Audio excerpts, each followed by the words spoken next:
Muy buenas tardes, señoras y señores. Bienvenidos al atardecer de este viernes, día 26 de junio de 2026. Estoy completamente seguro de que ustedes entenderán que el motivo informativo de máxima preocupación en este momento nos sigue trasladando a Venezuela. Las imágenes que estamos viendo, los relatos que estamos escuchando son estremecedores, entre otras cosas porque se ve cómo hay mucha gente que está tratando de sobrevivir sin ninguna ayuda. No hay ninguna ayuda.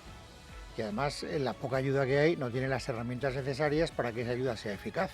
Hay algunos testimonios que son desgarradores, hay gente que está gritando porque está atrapado entre los escombros, no hay maquinaria para que se les pueda liberar y por lo tanto están como en una especie de fatídica cuenta atrás. Si pasan 72 horas me voy a morir, nadie me puede sacar de aquí y esta es una situación verdaderamente tremenda. Por supuesto, ya el número de fallecidos se eleva a 589. Bueno, vamos a actualizar los datos porque esto es interesante, Ángel Hernández, ya que me has ayudado en eso.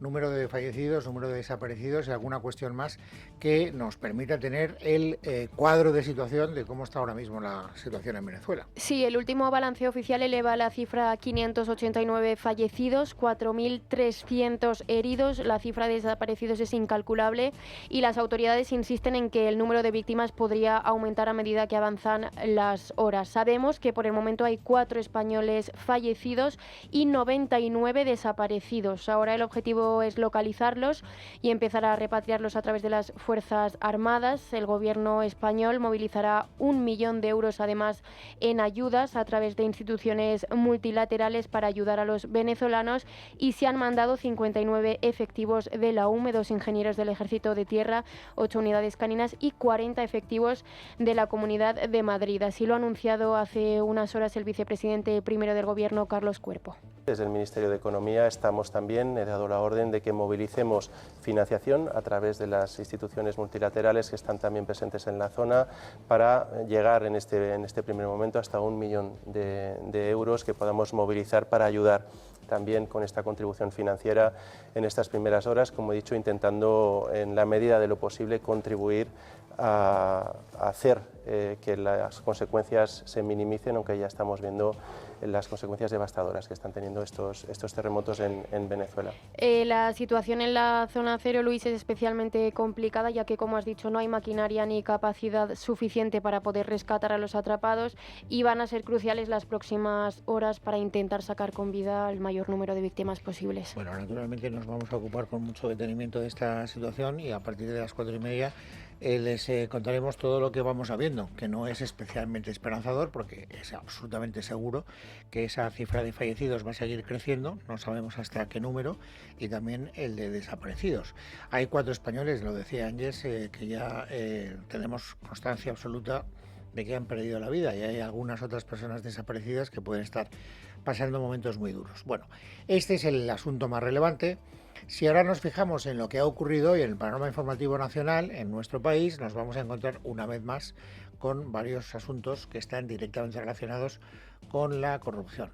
Hoy yo tenía mucho interés en conocer la declaración que tenían que hacer, y que de hecho han hecho, ante el juez, 2 generales de la Guardia Civil, Rafael Yuste y Antonio López Malo. ¿Por qué? Pues porque estos 2 generales ya fueron en su momento interrogados por el teniente coronel Balas, que fue el que entró en representación de la UCO en la Dirección General de la Guardia Civil para recabar información a requerimiento del juez. Y en ese informe que ellos redactaron, y que es público, vamos, que se ha publicado y que está entrecomillado, se hacían afirmaciones pues muy serias. Ahí es cuando descubrimos que les habían dicho que se pusieran de perfil, que la investigación contra el hermano de Sánchez tenía que acabar en nada, cuando les abroncaron por el hecho de que hubieran sugerido a la jueza que buscara correos electrónicos y donde había quedado claro que había como una especie de campaña de frenar las investigaciones de la UCO. Claro, esto son declaraciones que se conocían. Con posterioridad a esas declaraciones se produjeron 2 intervenciones que ustedes ya me lo habrán oído decir muchas veces porque me tienen verdaderamente escandalizado. Protagonizaron, en primer lugar, el ministro del Interior, que en una sesión de control de hace una semana, no en la de esta semana, sino en la de semana anterior, el tipo se jactaba con toda la facundia de la que es capaz de que nadie podrá demostrar nunca que ha recibido ninguna presión para cuestionar o para torpedear las investigaciones que la UCO está llevando a cabo. Y eso lo dijo cuando ya se habían publicado las declaraciones de los generales Yuste y López Malo. Y luego supimos que la directora general de la Guardia Civil, Mercedes González, también declaró, en este caso en sede parlamentaria, en el Senado, en una comisión, que, oiga, yo jamás he puesto ni una sola pega a los trabajos de la UCO y nadie podrá decir que yo no he defendido a la UCO, cuando es público y notorio que los generales dijeron acá que nosotros mandamos notas diciendo que estamos siendo objeto de una campaña de desprestigio y además liderada por Leire Díez. Bueno, entonces, con todos estos antecedentes, con este contexto, era muy interesante saber si Yuste y López Malo hoy ante el juez, no ya ante el teniente coronel Balas, se ratificaban. Y la conclusión a la que podemos llegar, Lorena López Lobo, es que hoy los dos generales se han ratificado. Así es, Luis, han ratificado que recibieron instrucciones para que esta unidad, como tú dices, se pusiera de perfil, que no fuera proactiva en las causas que tuvieran afectación política, pero han hecho una matización. Han dicho que ellos entendieron que estas indicaciones eran genéricas y no referidas a un único partido, al PSOE. Pero es curioso porque en aquel momento las principales causas que instruía la UCO eran precisamente las que afectaban al gobierno y al entorno familiar de Pedro Sánchez. Además, han detallado que en julio de 2024 ambos generales participaron en una reunión con el entonces director general de la Guardia Civil, Leonardo Marcos, y el DAO Manuel Llamas, en el cual han vuelto a ratificar que Marcos les mostró su enfado porque la unidad había propuesto a la jueza que instruía el caso del hermano de Pedro Sánchez recabar correos electrónicos de la Diputación donde se trabajaba y les había instado a que el asunto tenía que acabar en nada, algo así les dijo. También los dos generales han mostrado su convencimiento, sobre esto que decías de Mercedes González, de que ella, la actual directora del cuerpo, sabía desde abril de 2024 que existía contra la UCO una campaña de desprestigio orquestada por la trama de Leire Díez. Es más, sobre este asunto han explicado estos generales que tanto el Servicio de Información como la propia UCO habían redactado sendas notas de despacho fechadas el 29 de abril y el 6 de mayo. Son unos informes internos a sus superiores en los que se alertaba expresamente de las maniobras para desprestigiar sus investigaciones y sobre todo al teniente coronel Balas. Han asegurado, y esto es importante, que fue el propio DAO quien les comentó a ellos que él mismo había transmitido ambas notas a Mercedes González. O sea, que ella tenía conocimiento de estas quejas de la UCO. Bueno, no solo tenía conocimiento de esas quejas, sino que además sabía, porque así se reflejaba en esas notas, que era Leire Díez quien estaba a la cabeza de esa campaña de desprestigio. Lo digo porque tiene mucho interés la directora general de la Guardia Civil no sospechara. Se había entrevistado con Leire Díez tres veces, unos días antes de recibir esas notas de despacho. O sea, tú te pide Leire Díez hablar contigo. Tú la recibes 3 veces, 3, no una ni 2, 3 veces. Y a los pocos días de reunirte con ella, te dice la Guardia Civil que esa mujer con la que te has reunido está capitaneando una campaña de desprestigio contra la Guardia Civil, contra la UCO. Y te quedas callada. Y no haces nada. Y tienes el morro después de acudir a una comisión del Senado diciendo que jamás has hecho nada para poner en duda la buena profesionalidad de los agentes de la UCO. En fin, ni una buena palabra, ni una buena acción. O sea, absolutamente nada. En fin, esto es... a mí me interesaba mucho esta comparecencia porque creo que efectivamente vuelve a reflejar, más allá de las mangancias que se están produciendo entre bastidores, la falta de veracidad de las declaraciones de los representantes públicos. Y es que Marlaska ha mentido como un bellaco y Mercedes González también. Siempre podrá decir, no, hombre, usted interpreta literalmente lo que yo dije, déjese de gaitas. Es decir, usted sabía lo de esa campaña de desprestigio, usted sabía que estaba dirigida por Leire Díez, usted se había reunido con Leire Díez. Entonces, ¿qué pasa? 2 y 2 no son 4. ¿Cuál es la historia? A mí me cuesta mucho entender y ya veremos lo que hace el juez. Este es el primer asunto del día hoy relacionado con la corrupción, pero no es el único, porque hoy hemos sabido también, gracias a otro informe de la UCO, que Juan Carlos Barrabés, que es, como saben ustedes, el empresario que financió la cátedra de Begoña Gómez y que Begoña Gómez recomendó. Cuando un empresario va a un concurso público, pues entonces puede presentar cartas de recomendación. El señor Barrabés iba, entre otras cosas, a un concurso público de la compañía Red.es, que por cierto Lorena sabe a qué se dedica, porque yo le he preguntado 3 veces. Sí, para promocionar, pertenece al Ministerio de Transición Digital y es pues eso, para dar a las empresas elementos digitales para promocionar el uso de la tecnología, algo así. Pues entonces dice Barrabés, pues hay un concurso público, yo, mis empresas quiero que concurran.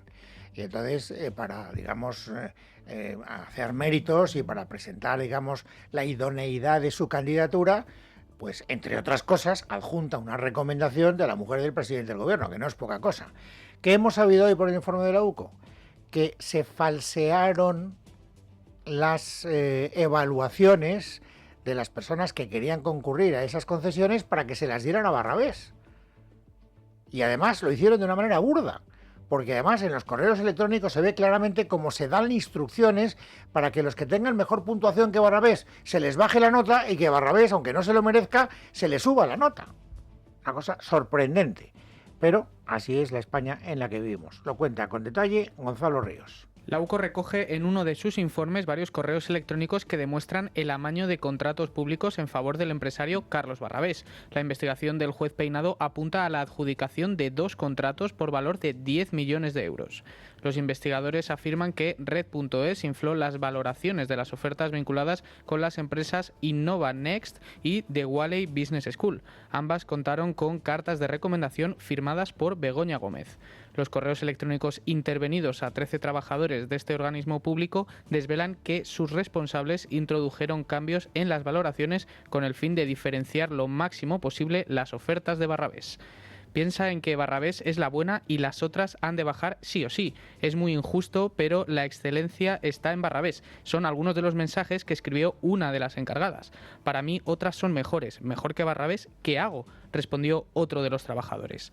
Varias de las conversaciones intervenidas insisten en radicalizar las valoraciones. Estoy intentando cambiar las puntuaciones más altas para bajarlas. ¿Qué más da un 8 que un 6 si no van a tener opciones? Así trataban los empleados de Red.es las modificaciones de la adjudicación. Esto se repite en al menos 3 expedientes. El informe de la UCO fue enviado a la Fiscalía Europea, quien acordó enviar parte de la investigación al juez Peinado. Ahora ha abierto una pieza separada por delitos de prevaricación y fraude a la Unión. Bueno, habrá quien diga, hombre, esto a Begoña Gómez, pues a lo mejor no la deja en buen lugar, pero tampoco la compromete. Es decir, ella no tuvo nada que ver directamente con que se subieran unas notas y se bajaran otras para que su recomendado al final fuera el que se llevara el concurso de esa empresa pública. Pero, en fin, también 2 y 2 son 4. Es decir, hombre, te tienes que sentir mal si tú sabes que ha recomendado un empresario que se ha llevado de manera ilegítima esos concursos. Por lo menos, no sé, o sea, ¿en qué lugar quedas? O sea, que yo recomiendo a un tipo al que después enchufan. ¿Lo han enchufado porque yo le recomendé? Pues a lo mejor es indemostrable, pero es que, claro, hay cosas que, aunque no sean demostrables, estéticamente tienen un valor. Y yo creo que, o reivindicamos darle valor todavía a esos detalles, o si no, acabaremos en la casa de Tócame Roque. Esta era la segunda cuestión que les tenía que contar. Por cierto, Begoña Gómez tiene una cita el día 13 con la información que puede condicionar mucho su futuro, porque ya sabemos que será el 13 de julio, el mes que viene, cuando se reúna la sala 23, creo que es, ahora lo conoceremos con detalle, de la Audiencia Provincial de Madrid, para saber si le da vía libre a las 2 cosas que ha pedido el señor Peinado, que se abra juicio contra Begoña Gómez y que además el juicio se celebre con jurado popular. Día 13 de julio. Apunten la fecha porque me parece que es una de las citas interesantes que vamos a tener que seguir con detalle. Pablo Pardo. Buenas tardes. La Audiencia Provincial de Madrid estudiará el próximo 13 de julio las decisiones clave del juez Peinado, encargado del caso Begoña Gómez, que involucra a la mujer del presidente del gobierno. Estas cuestiones son la decisión de mandar el caso a juicio oral y que sea juzgada por un jurado popular.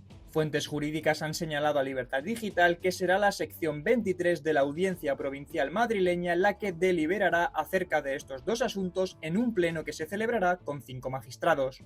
Recordemos que el juez Peinado decidió enviar a la mujer del presidente del gobierno y a su asesora, junto con el empresario Juan Carlos Barrabés, a juicio oral y fijó como medidas cautelares para Gómez la retirada del pasaporte, la prohibición de salir del territorio nacional y comparecencias quincenales en el juzgado. Por otro lado, el pasado mes de mayo se reafirmó en su decisión de que fueran enviadas a un juicio con jurado popular. Bueno, el día 13 de julio. Este es el día en el que sabremos si el futuro de Begoña Gómez se allana o si por el otro lado se complica. Y luego hay una tercera cuestión, naturalmente, si estamos hablando de corrupción, el nombre que últimamente más estamos repitiendo es el de José Luis Rodríguez Zapatero, que fue presidente del gobierno. Y yo creo que su abogado está empeñado en que Zapatero sea protagonista todos los días, porque no hay día en el que no le remita un escrito al juez Calama. Hoy le ha remitido uno, en el que vuelve a quejarse, y además de una manera muy rotunda, por lo mal que está trabajando la UCO y por la enorme cantidad de datos que de manera indebida está facilitando a la opinión pública. Este sería el resumen del resumen, pero vamos a conocer con detalle en qué consiste ese escrito del abogado del señor Zapatero, Lorena López Lobo. En el escrito que hemos conocido hoy, Luis, la defensa del expresidente Rodríguez Zapatero reclama al juez Calama medidas reforzadas para preservar su privacidad e intimidad y le pide por ello que abra una pieza separada en la que se haga un expurgo, un cribado de toda la información que no guarde relación con la investigación que se sigue contra él por tráfico de influencias. Por ello, reclama al magistrado que ordene a la UDEF, a la policía, que limite su investigación exclusivamente a estos hechos concretos. Salvo que se modifique el criterio del instructor, dice este escrito, no cabe admitir como cierto que en las presentes diligencias previas se investigue una organización criminal liderada por José Luis Rodríguez Zapatero dedicada al ejercicio de influencias de carácter ilícito a favor de clientes, según afirma la UDEF en las primeras líneas de su informe. Esas tesis policiales, argumenta la defensa del expresidente, no pueden servir de presupuesto del que cuelgue toda una investigación indiscriminada que aparentemente carece de límites. Y añade además el abogado defensor de Zapatero, el objeto del proceso no es ni puede ser toda la labor profesional de Zapatero, todas sus actuaciones, remuneraciones o actividades que haya tenido a lo largo de los años, porque eso ciertamente daría lugar a una causa general y a una investigación prospectiva. En el mismo escrito, el letrado que defiende al expresidente se queja de la difusión masiva de sus agendas, los chats con su secretaria y otros datos personales como sus cuentas bancarias o la contraseña de su correo electrónico. Habla de graves sucesos, de daño irreversible de las filtraciones y pide al juez que se adopten medidas reforzadas para preservar el derecho a la privacidad, a la intimidad y a la protección de datos del expresidente. Y estoy seguro que Calama también atenderá al reforzamiento de esas medidas, entre otras cosas porque ya sabemos que ha pedido una investigación para ver de dónde viene la filtración. Hay algunas cosas que son muy razonables de las que pide el abogado del señor Zapatero, otras no tanto. Es decir, ¿qué es razonable? Oiga, que se expurgue la información, es decir, que solo se tenga en cuenta aquello que guarda relación directa con lo que se está investigando. Que se depile las cejas o que se las deje de depilar es algo que a lo mejor tiene morbo para la gente, pero que no tiene ninguna importancia y ninguna influencia en lo que se está investigando. La contraseña de su correo electrónico no tiene ninguna importancia para saber lo que se está investigando. Y así muchas cosas. Por lo tanto, una parte de esa queja creo que es razonable. A mí me parece, esta es una valoración personal, que donde está tratando de llevar el asunto, el abogado del señor Zapatero, es precisamente en ese hecho que él denuncia, ¿no? Porque, ¿qué dice la UCO o la UDEF? Que claro, que lo que se está investigando es una red criminal liderada por Zapatero. Si tú das por buena esa premisa, quieres decir que puedes investigar cualquier cosa que con carácter delictivo haya hecho esa red criminal. Y eso es lo que tiene que parar cuanto antes el juez, porque si no, efectivamente, van a salir muchas cosas. El que dice, oiga, usted, juez Calama, cuando imputó al señor Zapatero y dictó el auto que conocemos, circunscribió el ámbito de la actuación de esta investigación a algo mucho más concreto, no a la existencia de una red criminal liderada por Zapatero. Por lo tanto, oiga, dígale a la policía judicial que está bajo sus órdenes que se limite a lo que usted dijo. Y ahí es donde está la madre del cordero, claro, naturalmente, porque, en fin, dependerá que muchas cosas afloren o dejen de aflorar en función de lo que termine determinando el juez Calama. Por cierto, el juez Calama, esto a mí me ha interesado mucho y me parece además una cuestión que debemos seguir también bastante de cerca.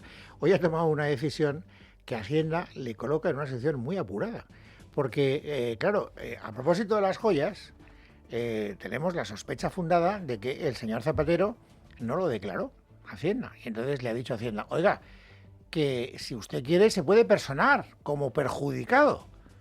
Y entonces, claro, Hacienda tiene que decidir si se persona o no se persona.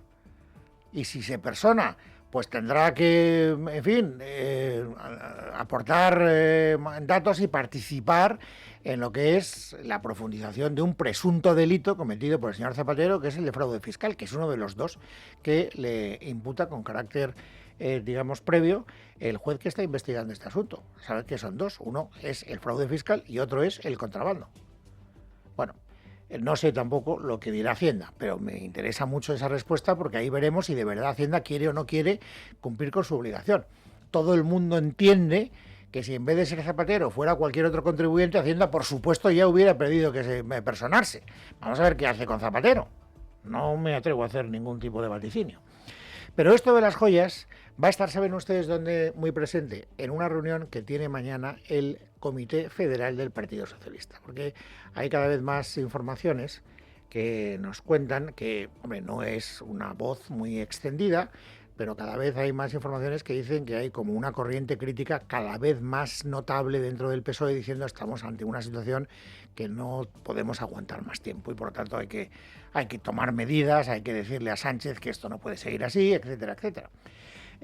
Ustedes recordarán probablemente ayer que Jordi Turull dijo que cuando ellos hicieron la maniobra esta de pedir que se vaya el señor Sánchez y que elijan a otro candidato que pudiera ser apoyado por los socios de la investidura, pues entonces lo hizo porque el run de malestar dentro de las filas socialistas también había llegado hasta sus oídos. Hoy hay algunas informaciones, por ejemplo, que firma Fernando Garea en El Español o la que firma Ketty Garat en The Objective, que van en esa misma dirección. Es decir, parece que hay una corriente, insisto, no mayoritaria, pero cada vez más grande, más audible en el seno del PSOE, que a lo mejor mañana pues se deja notar en el Comité Federal del PSOE. No tengo ni la más remota idea y tampoco tengo muchas esperanzas de que eso suceda. En todo caso, lo que sí que ha dicho Elma Saiz, que es la portavoz del Gobierno, hablando del Comité Federal de mañana, es que tampoco sería grave que se escucharan voces de esa naturaleza, porque ha dicho en la cultura, en la costumbre del PSOE, escuchar a todos. Y en el Partido Socialista lo que tenemos es una buena costumbre que es escuchar a la militancia, tener debates internos, escuchar las diferentes voces con la convocatoria de manera periódica de los distintos órganos, como lo que va a pasar mañana, que es una convocatoria del Comité Federal, donde tenemos ocasión de escucharnos unos a otros y eso es lo que hacemos, escuchar y ser el partido que lleva, pues con una historia de más de 140 años y que está detrás de las principales transformaciones de este país. Ese es el Partido Socialista Obrero Español. Bien, veremos lo que pasa mañana. Es seguro que García Page va a hablar, ya habló en el último. La verdad es que en el último Comité Federal, cuando él le pidió elecciones, etcétera, pues fue la única voz que lo hizo, pero por lo menos ya puede decir que lo dijo, que ya no solo habla fuera del Comité Federal. Es verdad que cuando tiene un micrófono delante o va a un plato de televisión suele ser más explícito. Luego en el Comité Federal mide un poco más sus palabras, pero también es entendible. Es decir, que tampoco vas a ir a la cueva de Alibaba y, en fin, meterte con Alibaba de una manera tan descarada. Tengo curiosidad por saber qué pasa mañana en el Comité Federal, aunque también les vuelvo a repetir que no tengo mucha esperanza de que esas voces críticas se dejen oír con la suficiente contundencia. Y luego en la crónica política del día hay un asunto más que a principios de la semana que viene nos va a dar mucho de lo que hablar, porque ya saben ustedes que se ha fijado para el lunes y para el martes las fechas de la sesión de investidura de Juanma Moreno como presidente de la Junta de Andalucía. Estaríamos hablando mucho de este asunto si no estuviera la corrupción copándolo casi todo. Y lo cierto es que hoy es viernes, faltan 48 horas para que comience esa sesión de investidura y no hay acuerdo. Juanma Moreno, no hay acuerdo, saben que no ganó por mayoría absoluta. Juanma Moreno necesita el apoyo de Vox. Por lo tanto, tiene que llegar a algún tipo de acuerdo con Vox. ¿Y qué sabemos a día de hoy? Pues lo que nos ha dicho tanto Juanma Moreno como Manuel Gavira, que es el portavoz de Vox en la Junta de Andalucía. El presidente andaluz, todavía en funciones, nos ha dicho que haber acuerdo, de momento, no hay. Estamos todavía negociando, no hay ningún acuerdo a día de hoy. Vamos a intentar alcanzar un acuerdo vía el diálogo, intentando anteponer los intereses generales de los andaluces a cualquier otro interés, que es lo que realmente nos interesa. Tenemos que empezar a trabajar ya, deberíamos haber empezado a trabajar en los presupuestos. Por tanto, nuestra intención es que haya gobierno lo antes posible. Si pudiera ser el martes, pero no depende de nosotros y por tanto nosotros vamos a seguir dialogando hasta el último minuto.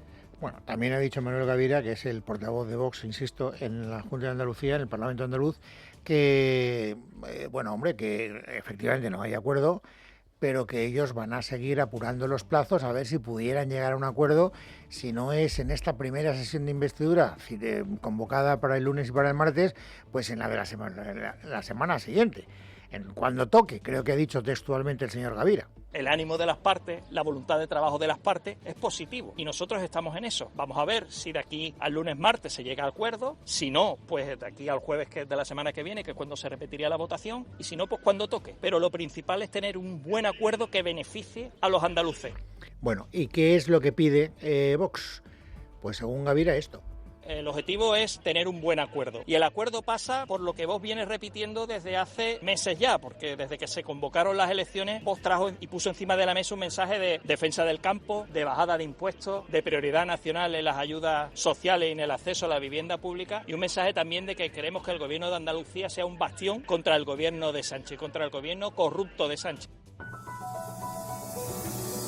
Bueno, es viernes, es 26 de junio de 2026. Vamos, amigos, ahora a completar el paisaje informativo sobresaliente del día. Esther Nieto, bienvenida, buenas tardes. Buenas tardes, Luis. El Gobierno insiste en que el presidente está dispuesto a aguantar. Lo dicen después de que ayer el Congreso, con los votos de PP, Vox y Junts, pidiera a Sánchez dimitir o someterse a una cuestión de confianza. Desde Moncloa insisten en que Sánchez está tranquilo, con la intención de aguantar este verano y el siguiente. Hoy, de hecho, han salido en tromba varios ministros para defender a Pedro Sánchez, entre ellos Carlos Cuerpo, vicepresidente primero del Gobierno, Elma Saiz, ministra portavoz, Mónica García, ministra de Sanidad, y Arcadia España, ministro de Hacienda. Todos ellos han respaldado públicamente la continuidad del presidente y han restado importancia al resultado de la votación de ayer en el Congreso. En cuanto a los resultados en materia de crecimiento, de creación de empleo, de reducción de la desigualdad, de mejora del poder adquisitivo, hablan por sí mismos en cuanto a la sostenibilidad de este Gobierno hasta que termine esta legislatura. Es absolutamente incuestionable el papel del secretario general, del presidente del Gobierno, y además lo constato cada vez que salgo fuera de España en diferentes foros internacionales, con un liderazgo absoluto en cuestiones importantísimas. Y vamos a estar una legislatura entera haciendo las transformaciones que necesita este país, mejorando la vida de la gente, no, haciendo a este país mejor. Las elecciones, el presidente lo ha dicho, serán el año que viene, serán con normalidad y hasta entonces no estamos parados. Se sigue gobernando, se sigue avanzando. Se empeñan desde el Gobierno en defender a Pedro Sánchez, pero quien ha elevado hoy la presión sobre el presidente del Gobierno ha sido el PNV. Su presidente, Aitor Esteban, ha advertido en una entrevista en Onda Vasca que la legislatura no puede alargarse mucho más si el Gobierno no logra romper su actual parálisis. El dirigente nacionalista ha dejado claro que el Ejecutivo atraviesa una situación límite y ha situado octubre como fecha tope para despejar el escenario. Insiste Aitor Esteban que si en octubre no hay presupuestos, el presidente tendrá que disolver las Cortes. Tal y como está la situación, hay un bloqueo institucional. La única forma de salir de esto sería un presupuesto, pero si no se obtuviera, pues desde luego lo que procede, y yo creo que es normal decirlo así, es que habría que convocar elecciones. Aumenta la presión también por parte del PP. El PP acusa al presidente de pisotear el Parlamento. El vicesecretario de Política Autonómica, Local y Análisis Electoral del partido, Elías Bendodo, ha reclamado este viernes a Pedro Sánchez que cumpla con el mandato del Congreso de los Diputados y convoque elecciones generales porque resistir, dice, no tiene ningún sentido. Un gobierno no puede gobernar en contra del Parlamento, ignorándolo y pisoteándolo. Y me explico. Los que gobiernan en contra del Parlamento son los dictadores. Los demócratas no. Claro, Sánchez ya está solo. Pedimos que dimita, convoque elecciones. Aquí lo importante es Sánchez, su familia y todos los corruptos que tiene a su alrededor. Y mientras tanto, la presidenta del Tribunal de Cuentas, Enriqueta Chicano, prepara la coartada jurídica para que el presidente del Tribunal Constitucional, Cándido Conde Pumpido, avale que el presidente del Gobierno, Pedro Sánchez, pueda gobernar sin presentar nuevos presupuestos generales del Estado.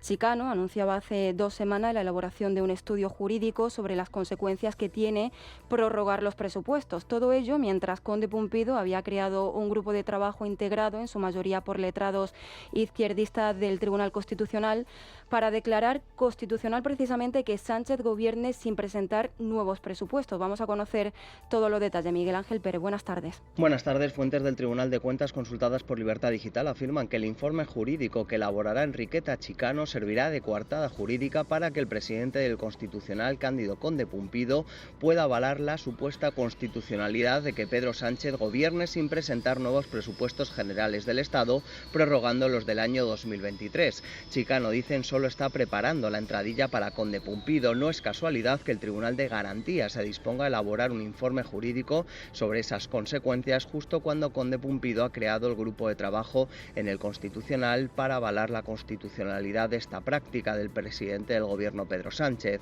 Las mismas fuentes consultadas subrayan que Chicano y Conde Pumpido están trabajando en equipo para favorecer a Pedro Sánchez. No se puede descartar que cuando el Tribunal de Cuentas elabore su informe jurídico, dicho documento pueda ser utilizado como argumento de peso por el grupo de trabajo creado por Conde Pumpido en el Constitucional. De esta forma, el TC avalaría que Pedro Sánchez pueda seguir gobernando sin presentar nuevos presupuestos. Y a Reyes Maroto le ha salido una nueva competidora. La concejala socialista Emma López ha dado un paso al frente en el PSOE de Madrid y ha anunciado que presentará su candidatura a las primarias del partido para convertirse en la aspirante a la alcaldía de Madrid en las elecciones municipales de 2027. Este anuncio abre una pugna interna con la actual portavoz municipal, Reyes Maroto, que ya había expresado su intención de repetir como candidata. Emma López, que es portavoz adjunta del Grupo Socialista en el Ayuntamiento y miembro de la Ejecutiva Federal del partido, defiende que ha llegado el momento de liderar un proyecto ganador capaz de ilusionar de nuevo al electorado madrileño. Este paso supone un giro en la carrera por el liderazgo del PSOE en la capital y anticipa unas primarias muy disputadas para elegir quién se enfrentará al actual alcalde José Luis Martínez Almeida en los próximos comicios. Lucía Guadalupe. La portavoz adjunta en el Grupo Municipal Socialista, Emma López, ha confirmado su intención de concurrir a las elecciones primarias de la formación para ser alcaldesa de Madrid y lo ha confirmado con estas declaraciones. Ayer era un día de hacerlo público, de contarlo a toda la ciudadanía madrileña por la que llevo trabajando 8 años y ahora lo que toca es justo lo contrario, es un espacio de militancia, de hablar con esos militantes, de hablar con las agrupaciones, de ilusionar, de devolver la ilusión, que es lo que queremos hacer, de crear un proyecto que enamore a esta ciudad, que embarque y que por fin acabe con demasiados años de gobierno del Partido Popular. Fuentes de la Federación Madrileña ven en la decisión de López un paso precipitado, especialmente porque todavía no existe un calendario oficial para las primarias. Y desde Ferraz, según ha publicado El Independiente, consideran que la concejal ha actuado de forma torpe, que se ha equivocado y recuerdan además que una candidatura tan sensible como la de la capital suele abordarse directamente por el presidente del Gobierno junto al líder del PSOE madrileño, que en este caso es Óscar López. Desde este informativo nos hemos puesto en contacto con el equipo de prensa de Reyes Maroto. Nos han dicho que hoy no iba a hacer declaraciones y que está trabajando en el debate sobre el estado de la ciudad que se celebra en Cibeles el próximo martes. Y la portavoz de Sumar en el Congreso, Verónica Martínez Barbero, y la secretaria de Estado de Derechos Sociales, Rosa Martínez, número 2 del ministro Pablo Bustinduy, han anunciado que concurrirán con una candidatura conjunta para liderar Movimiento Sumar en la asamblea del próximo 11 de julio. Ambas aseguran que su objetivo es reforzar la organización, superar la crisis interna que ha atravesado el partido en las últimas semanas y relanzar el proyecto político impulsado por Yolanda Díaz.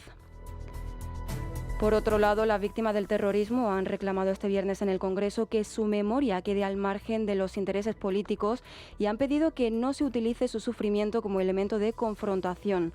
Durante el acto institucional de homenaje, el presidente de la Fundación Víctimas del Terrorismo, Juan Benito Valenciano, ha defendido que las víctimas no son un capítulo cerrado de la historia de España y ha advertido de que la deuda moral con ellas no puede ser selectiva ni estar sometida a intereses o coyunturas políticas.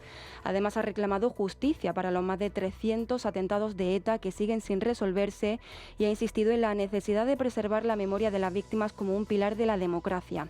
Sin embargo, las críticas al Gobierno por este acto han llegado por parte del secretario general del Grupo Parlamentario de Vox, José María Figaredo, que ha cargado contra el Gobierno por la celebración del homenaje y lo ha calificado de farsa y mascarada al considerar que la presencia de Bildu desvirtúa el reconocimiento a las víctimas del terrorismo. Se está celebrando en el Congreso de los Diputados un homenaje falso, un homenaje que es un auténtico fraude, un homenaje a las víctimas del terrorismo en el que participan Bildu, el PNV y el Partido Socialista, mientras fingen apoyar a las víctimas, homenajeando a todos los terroristas que son excarcelados. Y mientras tanto, el Congreso de los Diputados ha acogido este viernes una nueva sesión de la Comisión Mixta de Seguridad Nacional, en la que ha comparecido el director del Gabinete de la Presidencia del Gobierno, Diego Rubio. Durante su intervención ha advertido de que España es el segundo país del mundo que más ciberataques registra, con cerca de 177.000 incidentes al año, y ha señalado que las infraestructuras más expuestas son los aeropuertos y los hospitales. Sin embargo, uno de los momentos más destacados de su comparecencia ha llegado al abordar las principales amenazas para la seguridad nacional. Rubio ha insistido en el cambio climático entre los mayores riesgos para España, al considerar que sus efectos tienen un impacto creciente sobre la seguridad, la economía y las infraestructuras del país. Lo que hará falta es una mayor cooperación entre las distintas administraciones públicas y una aproximación a las raíces de estos problemas, como pueden ser la pobreza, la drogadicción y, por supuesto, el cambio climático. Ese cambio climático que algunos siguen tachando de un invento de los científicos, pero que, en mi opinión y según la ciencia, constituye hoy la mayor amenaza para la seguridad a la que se enfrenta España. Más que el terrorismo yihadista en este momento, más que las mafias que operan en el Estrecho y yo diría más que la Rusia de Putin. Y fuera de nuestra frontera nos llega una noticia de última hora. Una avioneta se ha estrellado este viernes contra la torre Citic, conocida como Chinazun, el rascacielos más alto de Pekín, con 528 metros de altura, uno de los más emblemáticos del distrito financiero de Guaumao. El impacto ha dejado daños visibles en la fachada acristalada y ha obligado a desplegar un fuerte operativo policial en la zona, aunque por ahora no se han aclarado las causas del accidente ni las autoridades chinas han informado de víctimas.